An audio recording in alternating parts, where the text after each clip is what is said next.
بسم اللہ الرحمن الرحیم۔ معزز سامعین و ناظرین، السلام علیکم ورحمۃ اللہ وبرکاتہ۔ آج آپ کے سامنے صرف یہ بتانا ہے کہ وہ لوگ جو ماہ صفر المظفر کو منحوس خیال کرتے ہیں اور اس ماہ میں نہ شادیاں کرتے ہیں اور نہ ہی سفر کرتے ہیں، اس کی شرعی حیثیت کیا ہے؟ یاد رکھیں، ایسا سمجھنا، ایسا خیال کرنا یہ شرعاً درست نہیں ہے۔ نبی اکرم صلی اللہ علیہ وسلم نے اس سے منع فرمایا ہے، لہٰذا کسی مہینے کو منحوس سوچنا، خیال کرنا یہ درست نہیں ہے۔ صفر المظفر میں، اسلامی سال کے دوسرے مہینے سفر میں شادی کرنا بالکل جائز ہے، سفر بھی کر سکتے ہیں۔ باقی رہی یہ بات کہ یہ کہنا کہ اس ماہ میں نبی کریم صلی اللہ علیہ وسلم علیل ہوئے تھے، آپ بیمار ہوئے، اس لیے اس مہینے کو منحوس خیال کیا جاتا ہے، یہ بھی درست نہیں ہے۔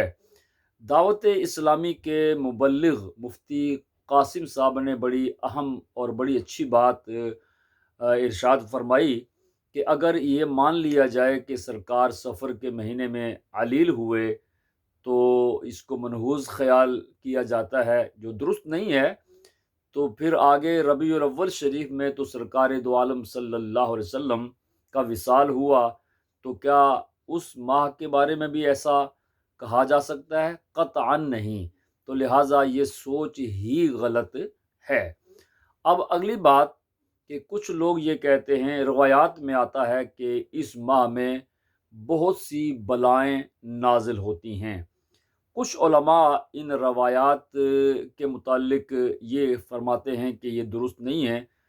چلو اگر ان کو درست مان لیا جائے کہ بلائیں نازل ہوتی ہیں، کتابوں میں آتا ہے، لکھا ہے، علماء نے، لکھنے والے بھی علماء ہیں اور تردید کرنے والے بھی علماء ہیں، تو اس کو اگر مان لیا جائے کہ بلائیں نازل ہوتی ہیں تو پھر ان بلاؤں کو دور کرنے کے بھی طریقے ہیں۔ اللہ کا ذکر کریں، قرآن پاک کی تلاوت کریں، درود پاک کا ورد کریں، انشاءاللہ ساری بلائیں دور ہو جائیں گی۔ اور اس ماہ میں یہ 4 رکعت نماز نفل پڑھ لیں تو انشاءاللہ اس کے پڑھنے سے بھی بلائیں دور ہوں گی اور آپ بلاؤں سے محفوظ رہیں گے۔ وہ نفل اس طرح ہیں، ویسے تو پہلے ہی شروع میں پڑھنے چاہیے، لیکن جب بھی موقع ملے تو پڑھ لیں۔ 4 رکعت نفل اس انداز سے پڑھنے ہیں، اس طریقے سے پڑھنے ہیں کہ پہلی رکعت میں سورہ فاتحہ کے بعد 15 مرتبہ سورہ کافرون، قل یا ایہا الکافرون پڑھیں۔ سیکنڈ رکعت میں سورہ فاتحہ کے بعد سورہ اخلاص 15 مرتبہ پڑھیں، قل هو اللہ احد۔ پھر 2 رکعت پڑھ کر جب بیٹھ جائیں گے، 4 رکعت نفل پڑھنے کا جو طریقہ ہے وہ یہ ہے کہ 2 پڑھ کر بیٹھ جائیں گے، تشہد میں تو اتحیات کے ساتھ درود شریف بھی پڑھیں گے، اور پھر سلام پھیرنے سے پہلے تیسری رکعت کے لیے کھڑے ہو جائیں گے اور کھڑے ہو کر سبحانک اللہ سے تیسری رکعت شروع کریں گے۔